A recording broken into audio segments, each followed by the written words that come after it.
ദൈവനാമത്തിന് മഹത്വം ഉണ്ടായിരിക്കട്ടെ. ലോകം മുഴുവൻ ശാലോമിൻ്റെ പ്രേക്ഷകരായ എൻ്റെ പ്രിയപ്പെട്ട മാതാപിതാക്കളെ, സഹോദരങ്ങളെ, യുവതിവാക്കന്മാരെ, യേശുക്രിസ്തുവിലേറെ സ്നേഹമുള്ള എൻ്റെ പ്രിയപ്പെട്ട കുഞ്ഞുങ്ങളെ, ഇന്നും ജീവിക്കുന്നവനായ യേശുക്രിസ്തുവിൻ്റെ ആ സ്നേഹത്തിൽ നിന്നുകൊണ്ട് നിങ്ങൾക്ക് എല്ലാവർക്കും നല്ലൊരു സ്നേഹവന്ദനം അറിയിക്കുക.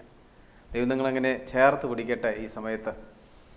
കാരണം നമുക്കും പലപ്പോഴും ഒരു ഫ്രസ്ട്രേഷനിലാണ് നമ്മൾ ജീവിക്കുന്നത്. എന്ന് വെച്ചാൽ ഇനി എന്തായിത്തീരും, ഈ പോക്ക് എങ്ങോട്ടാണ്, എന്തുകൊണ്ട് ഇങ്ങനെയൊക്കെ സംഭവിക്കുന്നു, നമുക്ക് ഒത്തിരി വിഷമങ്ങളാണ്, വേദനകളാണ്. ഈ ഒരു പോക്ക് ദൈവമേ എല്ലാം നഷ്ടപ്പെടുന്ന ഒരവസ്ഥയിൽ എത്തിച്ചേരുമോ? ചിലപ്പോൾ എനിക്കെല്ലാം വിട്ടുപോകേണ്ട ഒരവസ്ഥ ഉണ്ടാകുമോ?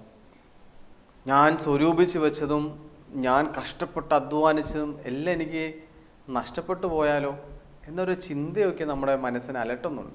പ്രത്യേകിച്ച് ഈ ഒരു കാലഘട്ടം, ഈ പകർച്ചവ്യാധിയുടെയും ഈ പ്രകൃതിക്ഷോഭത്തിൻ്റെ എല്ലാം സമയത്ത് എല്ലാ മനുഷ്യൻ്റെയും ജീവിതത്തിലുള്ള ഒരു ചോദ്യമാണ്, എന്തുകൊണ്ട് ഇങ്ങനെ സംഭവിക്കുന്നു? കഴിഞ്ഞ ദിവസം നമ്മൾ കണ്ടത് ഈ മഴ പെയ്ത് ഇടുക്കി പ്രദേശങ്ങളിലെല്ലാം എന്തുമാത്രം ദുരിതങ്ങളാണ് ഉണ്ടായിരിക്കുന്നത്. ചില വീടൊക്കെ അങ്ങനെ ഒലിച്ചു പോവുകയാണ്. കഷ്ടപ്പെട്ടുണ്ടാക്കിയ 2 നില കെട്ടിടങ്ങൾ ദേ വെള്ളത്തിനുള്ളിൽ വീണു പോകുന്നു. എത്ര കഷ്ടപ്പെട്ട് പണിതായിരിക്കും, എത്ര അധ്വാനത്തിൻ്റെ ഒരു ഫലമാണ് ഒരു ഭവനം എന്ന് പറഞ്ഞു. അങ്ങനെ ഉണ്ടാക്കിയതെല്ലാം നഷ്ടപ്പെട്ട് ഒരു കുടുംബം മുഴുവൻ ഒലിച്ചു പോയതായിട്ട് നമ്മൾ പത്രങ്ങളിൽ വായിക്കുന്നു. അങ്ങനെ മനസ്സിന് ഒത്തിരി വിഷമം ഉണ്ടാക്കുന്ന വാർത്തകളാണ് നമ്മൾ കേൾക്കുന്നത്, കാണുന്നത്. നമുക്ക് ഉള്ളിൻ്റെ ഉള്ളിൽ ഭയം വരും. ദൈവമേ, നാളെ എനിക്കിത് സംഭവിക്കുമോ? ഞാൻ ഇങ്ങനെയൊക്കെ ആയിത്തീരും, ഞാൻ ഉണ്ടാക്കിയതല്ലേ എനിക്ക് നഷ്ടപ്പെടും. മനസ്സിൻ്റെ ഉള്ളിൽ ഭാരങ്ങളുമായി, വിഷമങ്ങളുമായി, വേദനകളുമായി ഓടി നടക്കുന്ന അനേക ആയിരങ്ങളാണ് പ്രിയമുള്ള നമ്മുടെ ചുറ്റുപാടും. ദേവാലയങ്ങൾ തോറും, ആരാധനാലയങ്ങൾ തോറും, വിശുദ്ധ സ്ഥലങ്ങൾ തോറും ഇങ്ങനെ ഓടി നടക്കുകയാണ്. എവിടെയെങ്കിലുമൊക്കെ ഒരു സംരക്ഷണം, ഒരു രക്ഷ എനിക്ക് കിട്ടാൻ വേണ്ടിയിട്ട്, ദൈവത്തിനൊരു കരുതൽ കിട്ടാൻ വേണ്ടിയിട്ട് നമ്മളിങ്ങനെ ഓടി നടക്കുകയാണ്. എവിടെന്നെങ്കിലുമൊക്കെ കിട്ടട്ടെ എന്ന് നമ്മൾ ചിന്തിക്കാറുണ്ട്. അപ്പോൾ നമ്മുടെ മനസ്സിൽ ഒരു ചോദ്യമാണ്, എന്തുകൊണ്ട് ഇങ്ങനെ സംഭവിക്കുന്നു? എൻ്റെ മാതാപിതാക്കന്മാർ ചെയ്ത പാപമാണോ, അതോ ഞാൻ ചെയ്ത പാപമാണോ? എവിടെയാണ് പ്രശ്നം? ഇനി പ്രശ്നം തപ്പി പോകുന്ന ആളുകളാണ് നമ്മൾ. പ്രശ്നക്കാരൻ്റെ അടുത്തും മറ്റു പലരുടെ അടുത്തും നമ്മൾ ഓടുകയാണ്. എന്തിനാണ്, എന്തുകൊണ്ടാണ് ഇങ്ങനെ? ആരെങ്കിലും എനിക്കിട്ട് ചെയ്തതാണോ? നമ്മൾ പലരും പറയാറുണ്ട്, അവൻ എനിക്കിട്ട് ചെയ്തതാണോ എന്നറിയില്ല അച്ഛാ, അവരങ്ങനെ ചെയ്തതുകൊണ്ടാണോ, അവരങ്ങനെ പറഞ്ഞുകൊണ്ടാണോ? നമുക്ക് ഭയമാണ്, എന്തെങ്കിലും സംഭവിക്കും. കാരണം നമ്മുടെ മുമ്പിൽ കാണുന്നതെല്ലാം അങ്ങനെയുള്ളതാണ്. നിന്ന നിൽപ്പിൽ ഒന്നുമില്ലാത്തവനായി തീരുന്ന ഒരവസ്ഥ. ഞാൻ ഉണ്ടാക്കി കൂട്ടിയ കോടികളോ ലക്ഷങ്ങളോ എന്നെ ഉപകരിക്കപ്പെടാതെ നിന്ന നിൽപ്പിൽ എനിക്കെല്ലാം നഷ്ടപ്പെട്ട് ഞാൻ ഏകനായിത്തീരുന്ന, ശൂന്യനായിത്തീരുന്ന ഒരു അവസ്ഥ എനിക്ക് ഇമാജിൻ ചെയ്യാൻ സാധിക്കുന്നില്ല. അങ്ങനെ ചിന്തിച്ചാൽ എനിക്ക് അന്നത്തെ രാത്രി തീർന്നു. അങ്ങനെ രോഗിയായി തീർന്ന എത്ര ആളുകളുണ്ട്. ഞാൻ ഉണ്ടാക്കി വെച്ചതെല്ലാം എനിക്ക് നഷ്ടപ്പെട്ടു പോകുമെന്നോർത്ത് രോഗിയായി തീർന്ന അനേകം ആളുകൾ നമ്മുടെ ചുറ്റുപാടും. അതുകൊണ്ട് പ്രിയമുള്ളവരെ, ഒരു ചോദ്യം അവശേഷിക്കുക, എന്താണ് ഇങ്ങനെയൊക്കെ ആയിത്തീരുന്നത്? എൻ്റെ പാപം മൂലമാണോ, എൻ്റെ മാതാപിതാക്കന്മാരുടെ പാപം മൂലം? വചനം പറയുകയാണ്, എസെക്കിയേൽ പ്രവാചന പുസ്തകം 18-ാം അധ്യായത്തിൽ പറയുകയാണ്, കർത്താവ് എന്നോട് അരുളി ചെയ്തു, പിതാക്കന്മാർ പുളിക്കുന്ന മുന്തിരിങ്ങ തിന്നു മക്കളുടെ പല്ല് പുളിച്ചു എന്ന് ഇസ്രായേൽ ദേശത്തെക്കുറിച്ചുള്ള ഈ പഴമൊഴി നിങ്ങൾ ഇപ്പോഴും ആവർത്തിക്കുന്നത് എന്തിന്? പിതാക്കന്മാർ കഴിച്ചതായ പുളിച്ച മുന്തിരിങ്ങ, പുളിക്കുന്ന മുന്തിരിങ്ങ കഴിച്ചതുകൊണ്ട് മക്കളുടെ പല്ല് പുളിക്കും. നമ്മൾ ചുമ്മാ ചിന്തിച്ച് നോക്കിയേ, ഞാൻ ഒരു പുളിച്ച മുന്തിരിങ്ങ കഴിച്ചാൽ, അല്ലെങ്കിൽ പുളിച്ച മാങ്ങ കഴിച്ചാൽ, പുളിയുള്ള മുന്തിരിങ്ങ ഞാൻ കഴിച്ചാൽ എൻ്റെ പല്ലാണോ പുളിക്കേണ്ടത്, എൻ്റെ തലമുറയുടെയാണ്? ഇവിടെ പറയുന്നതൊരു പഴമൊഴിയാണ്. ആ പഴമൊഴി എന്ന് പറയുന്നത് പിതാക്കന്മാർ ചെയ്തിരിക്കുന്ന അപരാധങ്ങൾ, പിതാക്കന്മാർ ചെയ്ത തെറ്റുകൾ, പിതാക്കന്മാരുടെ ജീവിതത്തിൽ അവർ ഏറ്റുപറയാതെ, പശ്ചാത്തപിക്കാതെ, അനുതപിക്കാതെ കിടക്കുന്ന ചില തിന്മകളുടെ സ്വാധീനങ്ങൾ, പാപങ്ങൾ എന്തായിത്തീരും? മക്കളുടെ മേൽ കടന്നു വരും. അങ്ങനെ പറഞ്ഞിട്ട് 7 തലമുറ ആവർത്തന പുസ്തകം 28-ാം അധ്യായം മൊത്തം പറയുന്നതാണ്. എന്താണ്? ഒന്ന്, ശാപം, ദൈവകൽപ്പനകൾ ലംഘിച്ചത് മൂലമുണ്ടാകുന്ന ശാപകത്തെക്കുറിച്ചാണ്. മറ്റൊരു വശത്ത് ദൈവകൽപ്പന പാലിച്ചാലുണ്ടാകുന്ന അനുഗ്രഹത്തെക്കുറിച്ചാണ്. 7 തലമുറ നിങ്ങൾ ചെയ്യുന്നവർ. ഇവിടെ പറയുകയാണ്, അതിൻ്റെ 3-ാം വാക്യം പറയാം, 18:3 പറയാം. ദൈവമായ കർത്താവ് അരുളി ചെയ്യും, ഞാനാണ് ഈ പഴമൊഴി ഇനി ഒരിക്കലും ഇസ്രായേൽ നിങ്ങൾ ആവർത്തിക്കുകയില്ല. എല്ലാവരുടെയും ജീവൻ എൻ്റേതാണ്. പിതാവിൻ്റെ ജീവൻ എന്ന പോലെ പുത്രൻ്റെ ജീവനും എനിക്കുള്ളതാണ്. പാപം ചെയ്യുന്നവൻ്റെ ജീവൻ നശിക്കും. അപ്പം എല്ലാവരുടെയും ജീവൻ ദൈവത്തിൻ്റെ മുമ്പിൽ ഒരുപോലെയാണ് പ്രിയമുള്ളവരെ. അത് പിതാവായാലും പുത്രനായാലും പഴയ തലമുറയാണെങ്കിലും പുതിയ തലമുറയാണെങ്കിലും ദൈവത്തിൻ്റെ മുമ്പിൽ എല്ലാ ജീവനും വിലപ്പെട്ടതാണ്. അല്ലാതെ അവന് ഇച്ചിരി ഇവന് ഇച്ചിരി അങ്ങനെ ഒന്നുമില്ല. അവൻ ഫസ്റ്റ് ഗ്രേഡ് മറ്റവൻ സെക്കൻഡ് ഗ്രേഡ് അങ്ങനെ ഒന്നുമില്ല. എന്താണ്? എല്ലാവരുടെയും മുമ്പിൽ എല്ലാവരുടെയും ജീവനും ദൈവത്തിൻ്റെ മുമ്പിൽ വിലപ്പെട്ടതാണ്, അതിന് വാല്യൂ ഉള്ളതാണ്. അതുമല്ലേ കർത്താവ് പറഞ്ഞു, ജീവൻ്റെ മേൽ കൈവയ്ക്കാൻ നിനക്ക് അധികാരമില്ല. ഒരു ജീവൻ്റെ മേലും കൈവയ്ക്കാൻ ആർക്കും അധികാരമില്ല, മനുഷ്യന് അധികാരം. അതുകൊണ്ടാണ് സഭ പോലും ഭ്രൂണഹത്യക്കെതിരെ വളരെ വ്യക്തമായി നിലപാടെടുക്കാൻ കാരണം. ഒരു ജീവൻ്റെ മേൽ കൈവയ്ക്കാൻ ആർക്ക് അധികാരമില്ല? മനുഷ്യന് അധികാരമില്ല. അതുകൊണ്ടാണ് അതിനെതിരെ സഭ പറയുന്നത്. അത് തെറ്റാണ്. ഇതാണ് വചനം. കാരണം ദൈവത്തിൻ്റെ മുമ്പിൽ എല്ലാ ജീവനും വിലപ്പെട്ടതാണ്. അത് ഉദരത്തിൽ കിടക്കുന്ന കുഞ്ഞാണെങ്കിലും ഈ ഭൂമിയിൽ ജീവിക്കുന്ന കുഞ്ഞാണെങ്കിലും ദൈവത്തിൻ്റെ മുമ്പിൽ എല്ലാ ജീവനും വിലപ്പെട്ടതാണ്. തിരിച്ചറിയുക. എന്നിട്ട് പറയുകയാണ്, പാപം ചെയ്യുന്നവൻ്റെ ജീവൻ നശിക്കും. അപ്പോൾ പിതാവ് പാപം ചെയ്തതാണെങ്കിൽ അവൻ്റെ ജീവൻ നശിക്കും. ജീവൻ നശിക്കുക എന്ന് പറഞ്ഞാൽ, ജീവൻ എന്ന് പറഞ്ഞാൽ യേശുക്രിസ്തുവാണ്. ഞാനാണ് വഴിയും സത്യവും ജീവനും. ജീവൻ നശിക്കുക എന്ന് പറഞ്ഞാൽ ദൈവ സാന്നിധ്യം എന്നിൽ നിന്ന് നഷ്ടപ്പെട്ടു പോകും. ഇതാണ്, നശിച്ചു പോകും. ഏദൻ തോട്ടത്തിൻ്റെ അനുഭവം അതാണ്. ദൈവ സാന്നിധ്യമുള്ള സ്ഥലം.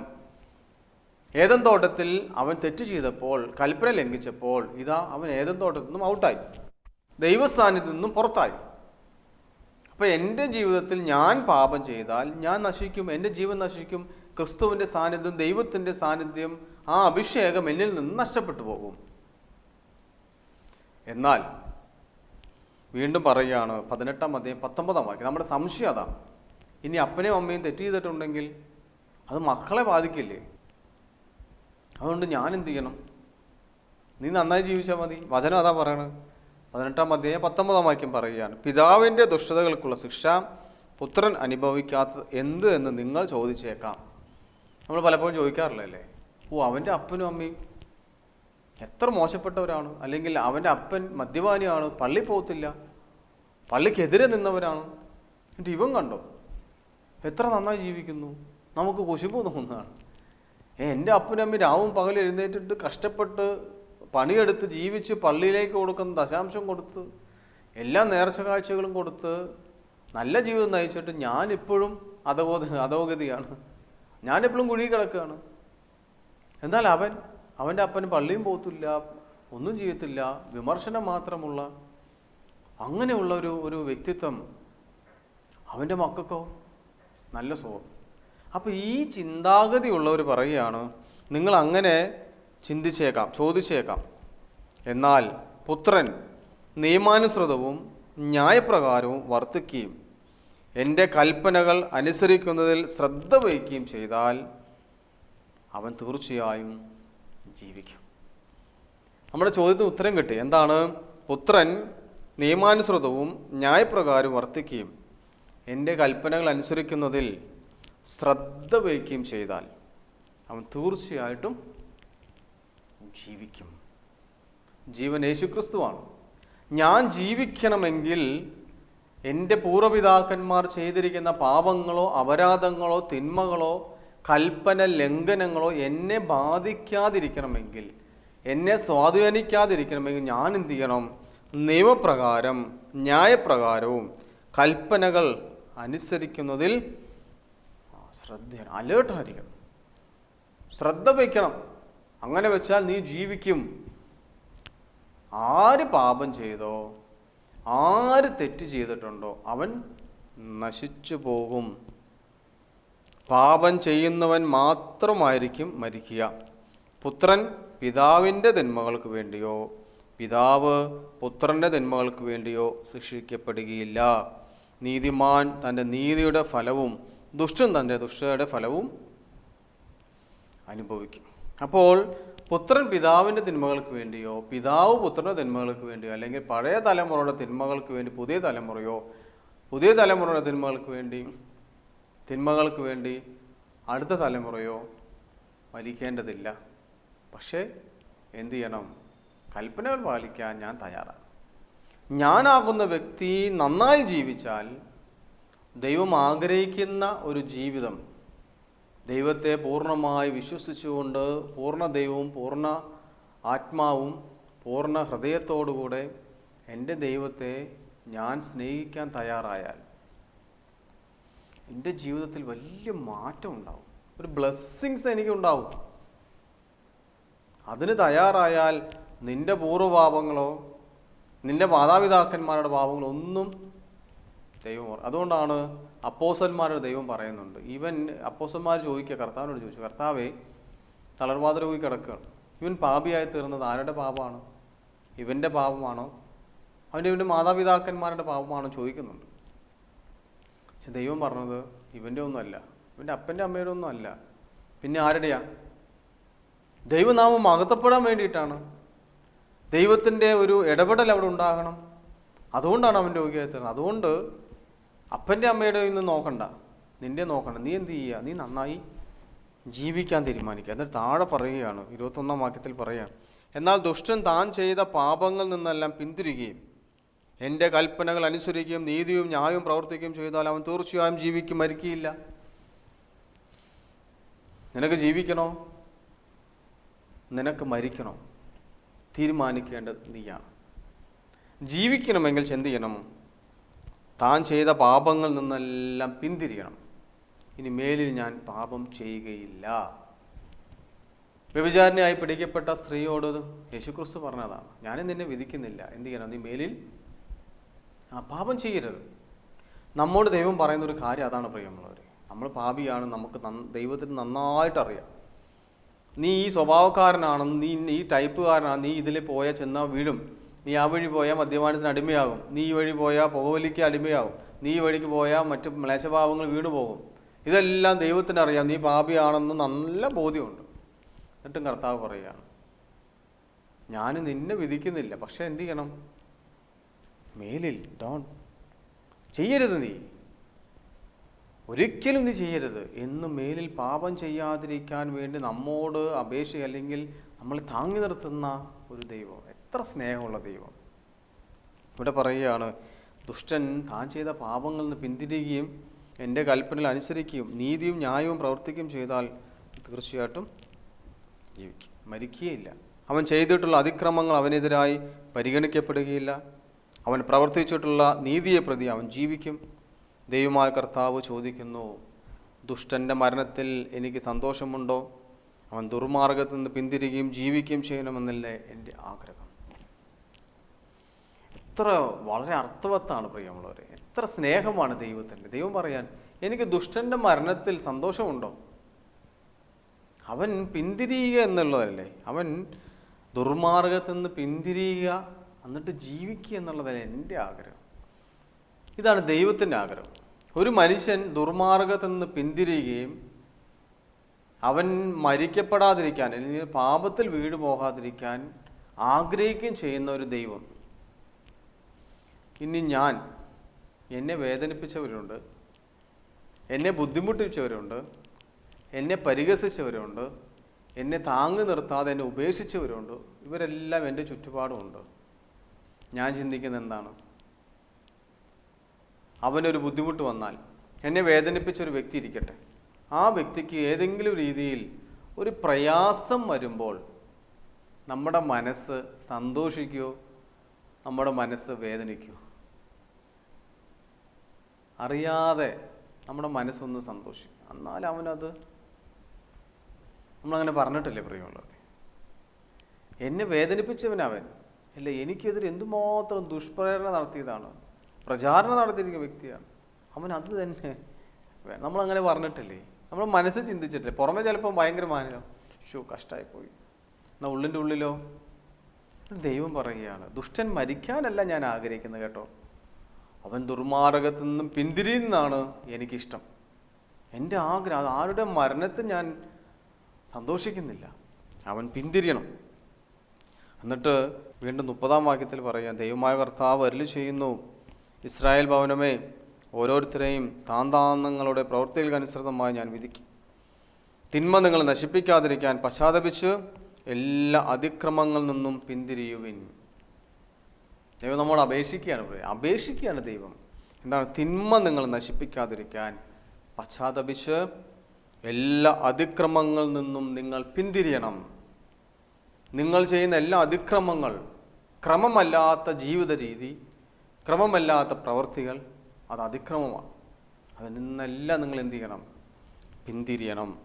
എന്നിട്ട് പറയുകയാണ്, എനിക്കെതിരായി നിങ്ങൾ ചെയ്ത അതിക്രമങ്ങൾ ഉപേക്ഷിക്കുവിൻ, ഒരു പുതിയ ഹൃദയവും പുതിയ ചൈതന്യവും നേടുവിൻ.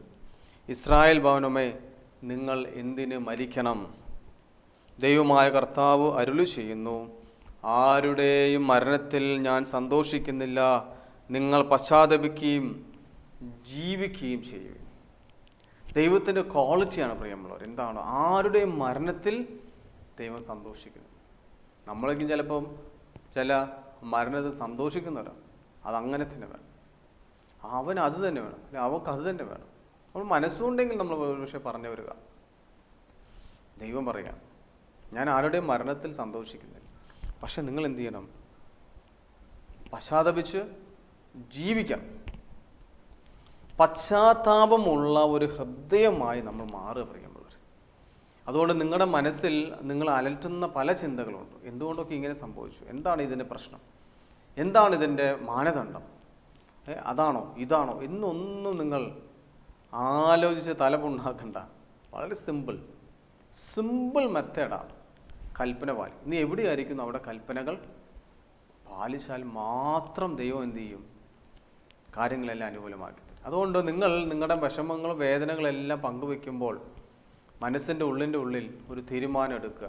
ദൈവമേ, ഞാൻ ഇന്നു മുതൽ നല്ല രീതിയിൽ പശ്ചാത്തപിച്ച് അതിക്രമങ്ങളിൽ നിന്നെല്ലാം ഞാൻ മാറി നിൽക്കും. കർത്താവിനെതിരെ ചെയ്തത്, എൻ്റെ സഭയ്ക്കെതിരെ ചെയ്തത്, എൻ്റെ മാതാപിതാക്കന്മാർക്കെതിരെ ചെയ്തത്, എൻ്റെ സമൂഹത്തിനെതിരെ ചെയ്തത്, എൻ്റെ സഹോദരങ്ങൾക്കെതിരെ ചെയ്തത്, എൻ്റെ കുടുംബാംഗങ്ങൾക്കെതിരെ ഞാൻ ചെയ്ത എല്ലാ അതിക്രമങ്ങളും അപരാധങ്ങളും ഞാൻ മാറ്റി നിർത്തിക്കൊണ്ട് ഇവിടെ പറയാം, പുതിയ ഹൃദയവും പുതിയ ചൈതന്യവും നിങ്ങൾ നേടണം. നല്ല മനസ്സിന് ഗുഡ് ഹാർട്ടഡ് പീപ്പിളായിട്ട് മാറുക. അതാണ് ദൈവം ആഗ്രഹിക്കുന്നത്. ആ ഹൃദയത്തിൽ ദൈവത്തിന് വസിക്കാൻ സാധിക്കുള്ളൂ പ്രിയമുള്ളവർ. ആ ഹൃദയത്തിൽ ദൈവം ഒന്ന് വാസമുറപ്പിക്കും. ഇതാ ഞാൻ വാതിൽ വന്ന് മുട്ടുന്നു, ആരെങ്കിലും എൻ്റെ സ്വരം കേട്ട് വാതിൽ തുറന്നാൽ ഞങ്ങൾ ഒരുമിച്ച് വന്ന് നിന്നോടൊപ്പം ഇരുന്ന് ഭക്ഷണം കഴിക്കും. അല്ല, ദൈവം എന്ത് സ്നേഹമാണ്! ആ സ്നേഹത്തെ നമുക്കൊന്ന് മുറുകെ പിടിച്ചാലോ, നമുക്കൊരു യൂ ടേൺ എടുത്താലോ. നിങ്ങൾ പഴയതിനെ ഓർത്തോ പലതിനെയും ഓർത്തോ നിങ്ങൾ വിഷമിക്കേണ്ട. എന്തുകൊണ്ടാണ് ഇങ്ങനെ എൻ്റെ കുടുംബത്തിൽ സംഭവിച്ചു? ദുർമരണങ്ങൾ, കഷ്ടപ്പാടുകൾ, ദുരിതങ്ങൾ, ഉയർച്ചയില്ലാത്തൊരവസ്ഥ, വിഷമങ്ങൾ, വേദനകൾ, ബുദ്ധിമുട്ടുകൾ, പ്രതിസന്ധികൾ, തടസ്സങ്ങൾ, ഇതെല്ലാം വേട്ടയാടുന്നുണ്ടെങ്കിൽ ഒരു കാര്യം മനസ്സിലാക്കുക. ഒന്ന്, ഞാൻ മാറേണ്ടതായ ചില കാര്യങ്ങളുണ്ട്, ചില നിലപാടുകൾ, ചില തീരുമാനങ്ങൾ എടുക്കേണ്ടതായിട്ടുണ്ട്. ഇനി ഞാൻ മദ്യപിക്കില്ല, ഇനി ഞാൻ പുകവലിക്കില്ല, ഇനി ഞാൻ പള്ളി പോകാതിരിക്കില്ല, എന്നും പള്ളി പോകും, ഞാൻ പ്രാർത്ഥിക്കാതിരിക്കില്ല, ഞാൻ പ്രാർത്ഥിക്കും, ഞാൻ കുമ്പസാരിക്കാതിരിക്കില്ല, കൂദാശകൾ സ്വീകരിക്കാതിരിക്കില്ല, ഞാൻ എല്ലാം സ്വീകരിക്കും എന്ന് തീരുമാനം നീ എടുത്തു നോക്കി. എൻ്റെ മക്കളെ ദൈവവചനത്തിൻ്റെ അടിസ്ഥാനത്തിൽ അവരെ ഞാൻ വേണ്ട രീതിയിൽ പഠിപ്പിക്കും. ചെയ്തു നോക്കി നിങ്ങൾ, വലിയ മാറ്റം ഉണ്ടാവും. ഒരു ഡിഫറെൻ്റ് ലൈഫ് നമുക്ക് ഫോളോ ചെയ്യാൻ സാധിക്കും. ഇന്ന് നമ്മൾ കൊണ്ടു നടക്കുന്ന ജീവിതം അല്ല പ്രിയമുള്ളവർ ദൈവം ആഗ്രഹിക്കുന്നു. ദൈവത്തോട് ചേർന്ന് നിൽക്കാൻ, തനിക്ക് ഇഷ്ടമുള്ളവരെ അവൻ ചേർത്ത് അടുത്ത് വിളിച്ച് നിർത്തിയതുപോലെ നമുക്ക് ചേർന്ന് നിൽക്കുവാൻ നമുക്ക് സാധിക്കും. അതുകൊണ്ട് ഒരു ഡിസിഷൻ എടുക്കുവാൻ, കർത്താവിൻ്റെ തിരുസന്നിധിയിൽ ഞാൻ എടുക്കുന്ന തീരുമാനങ്ങൾ വിലപ്പെട്ടതായി മാറുവാൻ, പശ്ചാത്തപിക്കുന്ന ഹൃദയമുള്ളവനായി മാറുവാൻ, എൻ്റെ പൂർവ്വപിതാക്കന്മാരോ എൻ്റെ മാതാപിതാക്കന്മാരോ ചെയ്ത പാപങ്ങൾ എനിക്കോ എൻ്റെ തലമുറയ്ക്കോ വന്ന് ഭവിക്കാതിരിക്കാൻ ഞാൻ ഇന്നു മുതൽ ഒരു തീരുമാനമെടുക്കും. അങ്ങനെയാണെങ്കിൽ നമ്മൾ തീരുമാനിച്ചു നോക്കി, ഞാൻ നല്ല ജീവിതം നയിച്ചാൽ അടുത്ത തലമുറ നല്ല ജീവിതം, എൻ്റെ അപ്പനും അമ്മയും നല്ല ജീവിതം നയിച്ചാൽ മക്കൾ നല്ല ജീവിതം. തടസ്സങ്ങൾ മാറട്ടെ, നിങ്ങളുടെ ജീവിതത്തിലെ പ്രതിസന്ധികൾ മാറട്ടെ, ബുദ്ധിമുട്ടുകൾ മാറട്ടെ. അതിന് നല്ലൊരു തീരുമാനമെടുത്ത് പശ്ചാത്തപിക്കുന്ന, അനുതപിക്കുന്ന, അതിക്രമങ്ങൾ ഏറ്റുപറഞ്ഞ്, പാപങ്ങൾ ഏറ്റുപറഞ്ഞ് ദൈവത്തിൽ നിന്ന് പുതിയ ഹൃദയവും പുതിയ ചൈതന്യവും നേടുന്ന വ്യക്തിത്വമായി മാറുവാൻ ദൈവം നമ്മളെ സഹായിക്കട്ടെ. പരിശുദ്ധാത്മാവ് അതിന് റെഡിയാണ്. നീ ഒന്ന് എസ് എന്ന് പറഞ്ഞാൽ, ഇതാ കർത്താവിൻ്റെ ദാസി എന്നോ ദാസൻ എന്നോ ഒരു എസ് പറഞ്ഞാൽ മതി. ആത്മാവ് നിന്റെ കൂടെയുണ്ട്, നിന്നിൽ വസിക്കുന്നു. അവൻ ആക്ട് ആവാൻ തുടങ്ങും, അവൻ ബൂസ്റ്റ് ആവാൻ തുടങ്ങും, അവൻ പിന്നെ പ്രവർത്തിക്കാൻ തുടങ്ങും. പിന്നെ നിങ്ങൾ ഓടി നടന്ന് ദൈവത്തിന് വേണ്ടി വേല ചെയ്യാൻ സാധിക്കും. നിങ്ങൾ ചെല്ലുന്ന സ്ഥലങ്ങൾ അനുഗ്രഹിക്കും. അബ്രഹാം ചെന്ന് മരുഭൂമിയെ അനുഗ്രഹിക്കാൻ സാധിച്ചെങ്കിൽ നിങ്ങൾ ചെല്ലുന്ന സ്ഥലങ്ങളെല്ലാം അനുഗ്രഹിക്കപ്പെട്ട സ്ഥലമായി ദൈവം മാറ്റും. അതുകൊണ്ട് നിങ്ങളൊരു തീരുമാനം എടുക്കുക, വിട്ടുകൊടുക്കരുത് പ്രിയമുള്ളവരെ. പാപത്തിന്, തിന്മയുടെ സ്വാധീനം നിങ്ങൾ വിട്ടുകൊടുക്കാതെ നല്ല ഡിസിഷൻ എടുക്കുവാൻ, നല്ല ഒരു ക്രൈസ്തവനാകുവാൻ, നല്ല മനസ്സിന് ഉടമയാകുവാൻ, മറ്റെന്തിനെക്കുറിച്ച് ആകുലപ്പെടാതെ ഞാൻ ക്രിസ്തുവിൻ്റേതാണ്, ക്രിസ്തു പറഞ്ഞിരിക്കുന്ന വചനങ്ങൾ അനുസരിച്ച് പാലിച്ചുകൊണ്ട് ഞാൻ ജീവിക്കും, അതിനൊരു തടസ്സവും ഉണ്ടാകുകയില്ല എന്ന് തീരുമാനിച്ചുകൊണ്ട് നമുക്ക് മുന്നോട്ട് പോകാൻ നമുക്ക് സാധിക്കും. ദൈവത്തിൻ്റെ നല്ല കൃപ, ആ ഒരു ബലം നമുക്ക് പ്രചോദനമാകട്ടെ. നമുക്ക് ഒരു നിമിഷം പ്രാർത്ഥിക്കാം, കണ്ണുകളടയ്ക്കാം, തലകളെ വണക്കാം. കാരുണ്യവാനായ കർത്താവേ, എൻ്റെ ജീവിതത്തിലെ തടസ്സങ്ങൾ, എൻ്റെ ജീവിതത്തിലെ ബുദ്ധിമുട്ടുകൾ, പ്രയാസങ്ങൾ, ദുഃഖങ്ങൾ, ഇത് ഒരുപക്ഷെ എൻ്റെ പൂർവ്വപിതാക്കന്മാരുടെ പാപമാണോ, അതോ എൻ്റെ മാതാപിതാക്കന്മാരുടെ, എൻ്റെയോ എന്തെങ്കിലും തടസ്സമായി നിൽപ്പുണ്ടോ? പുത്രൻ നിയമാനുസൃതവും കൽപ്പനകൾ അനുസരിച്ചുകൊണ്ട് ജീവിച്ചാൽ അവൻ ജീവിക്കും. അതുകൊണ്ട് ഞാനൊരു തീരുമാനം ഇന്നെടുക്കുകയാണ്. ഓർമ്മ വെച്ച കാലം മുതൽ ഇന്ന് വരെയും എൻ്റെ ജീവിതത്തിൽ വന്നുപോയ തെറ്റുകളും കുറവുകളും പാപങ്ങളും കൽപ്പന ലംഘനങ്ങളുമെല്ലാം കർത്താവെ ഞാൻ ഏറ്റുപറഞ്ഞു. നിന്നിൽ നിന്ന് അനുഗ്രഹങ്ങളും മോചനവും നേടുമെന്ന് ഞാനിപ്പോൾ ഒരു തീരുമാനമെടുക്കുക.